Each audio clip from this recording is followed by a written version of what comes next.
everyone, and welcome back to Black Cats TV. We've got me and Mike here, just delving into Stoke City in the FA Cup, third round. But before we dive into it, please like this video. Really does help us out. I'm talking to you right now. You hit that like button and subscribe if you haven't as well. You know, we're doing really well. We're over 800 now. Mike's fantastic work, and the Stoke stream really did as well. So do it now. Help us out. Mike. Stoke. Stoke.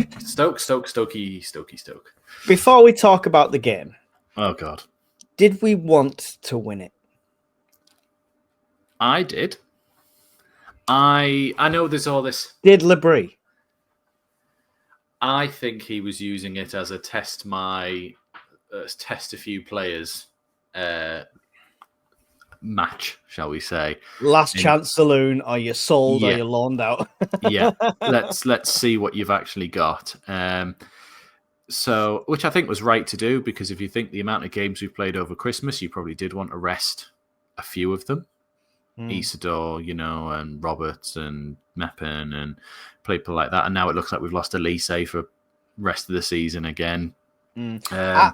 I love a cup game. I love a cup run because you get to come up against teams that you wouldn't usually play, and we get to go to like a Premier League. And look what happened when we managed to get a derby out of it last time. Not a great result, but the game was still given. But in the Championship, the schedule's already like this. If you could fit them cup games in the international breaks that are unnecessary, that'd be great. But at the moment, you don't want to be playing Tuesday, Saturday, Friday, No. I'd love there to be a way, and I don't think they could do this, but in the third round that you couldn't play someone who's in your division. Like, I know that would mainly benefit the Premier League teams, but then we still see giant killings and what have you like that there. But it just, I don't know, when you get someone who's in your own league, and we've played them twice in the last month anyway, it really does just take the shine off of it. Whereas if we'd have got, say, Brentford, or when we played Fulham 2 seasons ago and we took them to a replay from drawing at their place and then 3-2 at our place, it just felt a bit like, right, let's test ourselves against them. Let's give it a proper go and let's see what we've got. But interestingly, just before I get to game, I wanted to ask your opinion on the attendance for the game. Or I don't know if they just put all the fans in one section. It didn't look... Yeah. It's what I wanted to say. There was a horrible shot through the game, which you can find if you rewatch my commentary, that I actually say that's really weird, because it was a shot when they were taking on water, when one of the players was down injured, and it was a couple of the players talking, and behind them was completely empty, and it just gave me flashbacks to the COVID games. Which was, COVID game sounds like a really terrible Olympics, doesn't it? Yeah. But you know what I mean? The games we played during COVID with the empty stadiums, and it was just horrible. But why not give it? I mean, you split the money, right? With the cup games, you split the money. This is what 10% to the 10% to the FA, and then 45 each between the two clubs. Yeah. Exactly, and this is what benefits really lower league teams to get somewhere. If they get up into the third round and they're like. Vanarama sort of thing, it really does benefit them, especially if they play it benefits them more if they're playing away, actually, as well, because of the gates. Definitely. And why do we not fill the stadium? And we can do it. If we turned around and said tenner an adult, £5 a concession just for this cup game, why not create that awesome atmosphere? Because surely you've earned more money. I know a lot of it's season ticket holders, though, who just don't turn up. So can you resell their seats? Or you could... I think you can after a certain point. But, I mean, I don't understand why they can't go. Because you're a season ticket holder, do you know what? £5 for an adult and, like, £3 for a kid. Just get them in the door somehow. And then for general concession, go, okay, well, you're not a season ticket holder. You're a tenner. Or, you're £8 and a £5. Just something... Because... You get them in the door, they're still going to buy drinks and food, and they might go to the shop, and, there's all sorts. They might buy a program. And they do it every so often. Different teams do it every so often, where they just go, right, this game, we're going to have cash turnstiles. Yeah. And that's how I went. That's the last time I went to see Sunderland at Bolton. Yeah. They had cash turnstiles on the away end. Yeah. To fill it out. Which away end was it? Was it the 6-0? No. It was was it 2-0? Oh. Was it 2-2? It was a draw. It was ages ago. Was it in the FA Cup? I can't remember. 2-2 in the FA Cup, where Bolton were a lower league side, and I was at that one as well in the away. Fucking a missus and 2 children ago. Yeah, so no, I remember thinking, like, and this isn't a dig on any Sunderland fans who didn't want to go to the game. That, if you don't have to, that's absolutely fine. I just think the club didn't seem to make an effort to try and get people to go. And then didn't make an effort to go, well, actually, let's put everyone on this side where the camera is, round there, so that it looks full. Do you know what I mean? And well, you've got the Stoke City fans at the top. Why? When you had the shite here last season, you gave them all our seats anyway. So just move them down, just for that game. It wouldn't have hurt. Was it the weather, you reckon? Big factor? Maybe. Really cold? But people are going to buy tickets beforehand. They're on sale a long time before the weather was a factor. But maybe turning up for the day, I guess. But I don't know. There's enough people that would jump on the opportunity if they said, right, there's only 50% attendance, cash turnstiles are on. Even if they announced it at 2:00, they could get people there. People would go. They'd know by the day before to be like, we're going to do cash turnstiles. We won't sell any more tickets at the office, but we'll do cash turnstiles now. You'd know. It just looked a bit naff. Do you know what I mean? That's all it is, and that's not a slant on any Sunderland fans who didn't go, who are season ticket holders, who didn't want to go. It's more just, I don't feel the club really tried to. They didn't even paint the bar Stoke City colours and put all their merchandise up like they did last year. Just no. They just need to incentivize it and just incentivize it. Anyway, hopefully, first one I ever got was with schools. Schools used to go. You buy a kid's ticket, an adult gets one for free, and it was just get them in the door. Schools would have been the best way. Yeah, they used to do that round Newton Aycliffe when I lived there. They had the same thing going on there. And the players came out to the schools as well, which was awesome. Yeah. But anyway, hopefully somebody pays attention at the club and they realise it would look a lot better and they should have... For next season. Yes, for next time. What did you think when you saw the lineup? Do you want to remind you of the lineup? No, I know the lineup. I had it on the screen for long enough. I'll remind myself it is in front of me. I was surprised there wasn't more changes, actually, to be fair. Because when you look at the lineup, I mean, somebody was saying, oh, yeah, this is terrible because we've got 5 or 6 players that wouldn't play. And I was asking the person in the comment, who are these 5 or 6 players? Because the only players on the pitch that don't usually play for me was Connolly, Jones, and potentially more, but he's had game time. Hjelde as well, potentially. Yeah, potentially. He comes on. He comes on a lot. He's still a first-team player. Look at the back four. Hume, O'Nien, Hjelde, Elise. That's a good defence. Moore, we know, is a good keeper. Solid keeper, we know he's a good keeper. Mayenda's there. Neil's there. Oshish. The wild card was obviously Harrison Jones. Who's done well for the youth, but I don't think he's quite ready yet. He's very weak on the ball. He seemed very soft, didn't he? Yeah. He had a bad game, just he was a bit soft a few times. He needs some toughening up there. And then you've got Rigg and Connolly. Connolly obviously was a last ditch. Here's your chance before we ship you off to Millwall for a £5. And Rigg, it was his first game back since the injury down at Stoke, I want to say. Yeah, so I mean, it was good for him to get on the pitch, but I thought it was a strong lineup. But then again, Stoke came fully guns blazing. Fully suited and booted. Yeah, they came with a team that did players in the league. Yep, it was a very similar sort of lineup for them, apart from Gooch didn't start, whereas I think he did in the league, but didn't start in this one. Their keeper is a really good goalie, and I know people keep talking about him. And their captain. As moving. Which one was the captain? Unusual. No.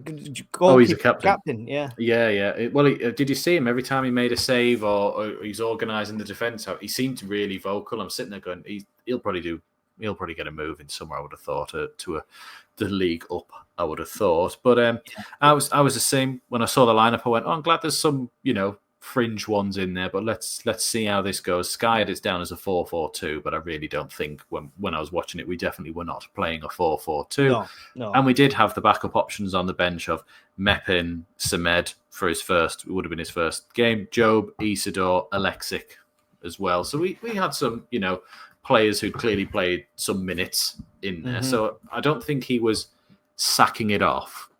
I think he was very much testing the waters of some of his other players, I think. Yeah. Yeah. And it was nice to see some of the lesser ones come on, like Zach Johnson. I look forward to seeing more from Zach Johnson. People might think I'm an idiot and he's just been loaned out, but I do think he's a potential first team player at some point. And I'll just call him Trey instead of butchering his last name. Trey was there. And I've watched him in a lot of the youth games because when they show them on YouTube just without a commentary, I'll sit and watch them, and he's got something about him. Yeah. No, he scores goals for fun anyway in those games. So it was definitely glad to see him get some minutes, even though it only ended up being 9 minutes. But at least he got some minutes. Probably should have been on at extra time. At extra time, it should have been right. Connolly, that's enough now. In you go. 45 minutes. It should have been Connolly. Yeah. That's enough now.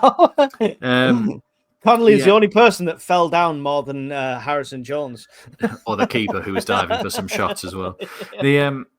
I just didn't think we ever really got into our rhythm. I don't know. You obviously did the commentary for the whole game. What did you think went wrong? I think it was Sunderland of old.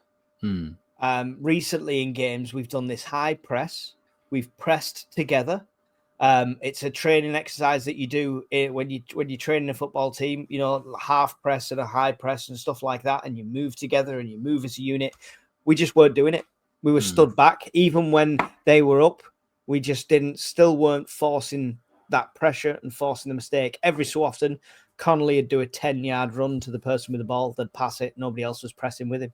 So it felt like an untrained team.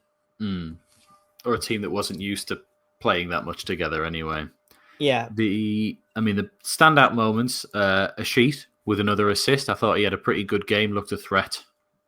He looks good. Times. Yeah, he looks good in all his games recently. Definitely. I'm glad he got to play that because I thought it would have been a bit harsh to drop him because I know he's only had a few games in. It's like, actually, you're playing well. Let's keep you going, and doing that. If he could just keep some of his shots down. There was a one where I think Mayenda did like a Patrick Roberts-esque run towards the end where he then got to the edge, looked like he was going to left foot. He just laid it off to him. And I thought, ping it, far corner, or hit the target. And it just went. Yeah. And it was just like 50p boots. Like, come on, that's not shouldn't be a hard chance really for a professional footballer. But fair enough. Elise. Injured, what looks to be here. It said 60 minutes. He was subbed for Zach Johnson. Yeah, fairly innocuous sort of fall. Well, if you look at it, it looks like he goes down onto his own leg and it twists. Yeah. I don't think it's a break the way it is, but there's a chance he could have torn the calf muscle or pulled it. I don't know what the official injury thing is yet. I've not seen anything on it, but to me, it looks like he could have torn or ruptured like a muscle in his calf. Just the way he went down, and he was in a lot of pain. I mean, most players will just give a little wave on the way out. He had his face covered. He didn't want, I don't know if that was that he was, upset, or if it, like you say, it was the pain from it or anything like that. Reggie has said apparently in one of his post-match interviews, I think it was with James Copley of the Echo, that they think the injury is serious for Elise. So. Yeah, well, if it's a torn muscle, the minimum you're looking at is 8 weeks. Usually 12 to 16 weeks, depending on how severe it is. It does feel a bit same old for me. He always gets a run of about 5 to 10 games, and then something happens with him. Like if you think to the first season we had him, he played for a bit, and then he was injured, and he came back in right at the end. Then we didn't see him for a lot of last season, and then he did come back in, and he got injured again, and. I don't know if I'm being harsh. It just feels it doesn't happening a lot. I don't think it bothers me as much with defenders. If they're putting their body on the line, they're having the crap kicked out of them. When a defender or a keeper gets injured, I'm like, yeah, you expect it in a team. When it's like Pervader coming on and getting tripped by a blade of grass for about 3 seconds later, that's no excuse. That's glass ankles. We've had players like that in the past, and they're just a nightmare. They're just a burden to the wage bill. I don't think Elise is that. I think he's a good, strong defender, and I would definitely be keeping hold of him, and hopefully his recovery goes well. I think it's what we did. Did he sign a new deal? Was it in summer last year? And I think that was us and him both doing the best thing, which is, look, You've not played as much as we wanted you to be an asset to sell. Which same for you. You haven't been able to play as much to get yourself a move further on. So let's agree we'll extend and we'll go again. Which I think is probably your extension. I think I somehow remember it was like 27. I think we said so. It's one of those ones where we've like protected ourselves for a number of years, if you know what I mean, and with another option of a year if we choose to. So I think that was either last summer or the summer before where we've sort of secured ourselves in. You might be able to correct me in the comments but I'm sure he did sign a new deal fairly recently. So I think that's probably us and him going, let's agree we stay where we are and we see if we can get you playing regularly. If you side by side him with someone like Yelda, I would sell Yelda. Oh yeah, absolutely. Elise is one of our better ones. It's just that thing of like, this is third, fourth time now. Like, when do you? So we went through this with Sirkin, right? Are still going through it with Sirkin, I think is the best way of saying it. But when he comes back, it's amazing. Yeah, it is. Apart from when he plays with a broken wrist, he's a bit of a, not quite the same for a while. Yeah, just for a little bit. So, other point, Milan Alexic, first goal for Sunderland. And I have to say, when he came on, what a breath of fresh air he was. He was, and he looked like he had Rusin's energy, but with a bit of skill on it. Yeah. He was proper going for it. He looked like he wanted it, but he's obviously got a lot to prove in that game, which was surprising. A lot of the players didn't, they really didn't put that effort in. If Connolly showed a bit of strength and stayed on his feet, he could have done really well. But Alexic's goal was a penalty, would have been a penalty. He kind of fell over. He didn't need it because he'd already prodded it past him. Yeah. It was a really odd one, but I was like, it was weird to celebrate when I was doing the commentary because I was like, oh, it's a goal. Well, it would have been a penalty anyway, but it's a goal. It's in. Yeah.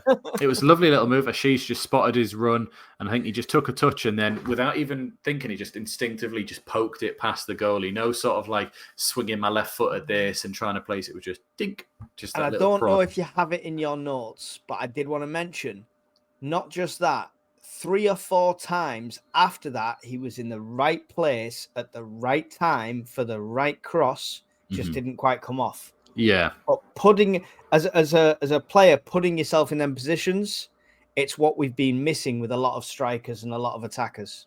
Job does it sometimes brilliantly. That's why I was sort of saying how good he'd been when he came on, because he just seemed to be, he was already at the match pace, as it were, and just knew exactly where he needed to be. Like, he'd clearly been watching it and going, okay, well, they're leaving that gap there. That's where I need to find myself. And sort of a bit like, when Job just suddenly just shift gear, and then all of a sudden he's late running into the box to arrive for these crosses, or he's just there on the edge ready to whip, and you're just sitting there going, he's on it. I can see he knows exactly where he needs to be. Or like last season when you don't see him for a whole game and I'm going, oh, we may as well sub Job. Oh, what a wonder goal by Job. Yeah, pretty much, yeah. No, I thought Alexic was great when he came on. I don't want to quite give him man of the match because he only played half an hour and then half an hour of extra time, but he was definitely close to being. Yeah, I mean, you could give him man of the match. I'm not sure who you pick over him. Dan Neil didn't do anything too wrong. No. Hume always has a solid game, but nobody really stand out for me. Ashish would probably be my man of the match. I reckon, if you were going off just tireless effort of him, and got an assist for it as well. And it was a really lovely little ball he tried to slide through. There was a couple later on where he tried to do another little pass to something, and they're not quite on his wavelength with it, and that'll come from just playing together a bit more. But overall, though, we're out. Another season, third round out. What do you think? Don't care. I'm Premier League is the target right now. So I never say this. I always want a good cup run. I always think it's good for not just for the bank balance, but for the reputation, silverware, stuff like that.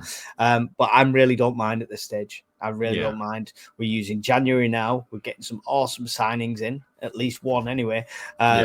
And we look like we're really going to go for this now in the second half of the season. But I don't know if you've got on your notes. Are we going to talk about Samed's debut? Yeah. So I do have. that was the point. I did want to mention, if we had have qualified through the round, we would have been treated to a lovely game at home against Cardiff City. So we would have had another all-championship affair, and then you could have found yourself in the 5th round. one away from the quarterfinal. You're sitting there going, I think it's just that little bit of if we'd have pulled up and they'd have been like, oh, the next game for them is Man City. You'd have gone, oh, well. I've got to put a little bit of blame on Labrie for that. Yeah. Because I don't slate him. I'm not going Labrie out or anything like that. But you had Isidore on the bench. You had Meffin on the bench. You had Bellingham on the bench. Not including people that have unproven yet, like Alexic, who came on and did brilliantly. Them three alone changed that entire team from a second-tier team to a first-tier team.